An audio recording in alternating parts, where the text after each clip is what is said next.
Hi, I am Adib. I am second year BBA student. My topic is essential elements of sales.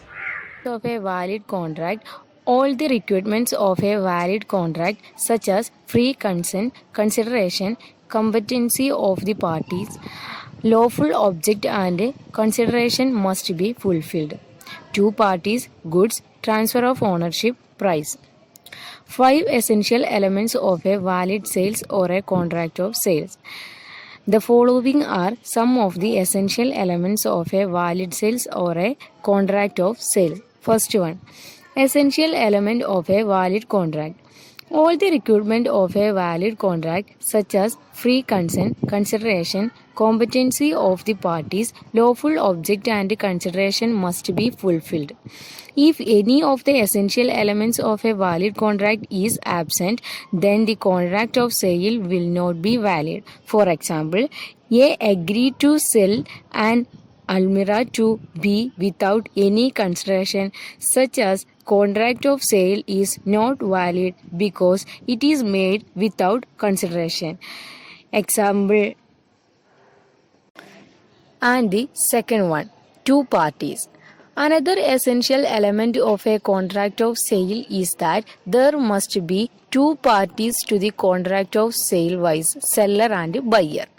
In a contract of sale, the ownership of goods has to pass from one person to another. Hence, the seller and the buyer must be different person because one person cannot be both the buyer and the seller.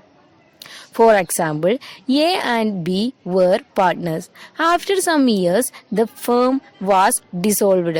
On the dissolution, some goods were divided among all the partners. Such as a distribution of goods among the partners was not for sale. And the third one, goods. There must be some goods as a subject matter. Goods must be one which is defined as goods in section 27 of the Sale of Goods Act. As per the definition given in section 27 of the Act, goods means every kind of movable property and it include stock and stale, growing crops, grass, and the things attached to or forming a part of the land which can be served from the land. For example, A agreed to sell to B wheat crop which is grown in his field. A and B agreed that B may cut the crop and take it away upon the payment of the price. As the growing crop is included in the term goods, this is a valid contract of sale. And the fourth one, transfer of ownership. In a contract of sale, ownership over goods has to be transferred to the buyer by the seller, or there should be an agreement to transfer the ownership by the seller to the buyer. The property in goods means all ownership right of the goods in a contract of sale. All the ownership right of the goods must be transferred by the seller to the buyer. However, the physical delivery of the goods is not required. For example, A agreed to buy a new two-wheeler from B and the agent from RS 25,000. A paid the price and got the two-wheeler registered in his name, and a registration book was delivered by B to A.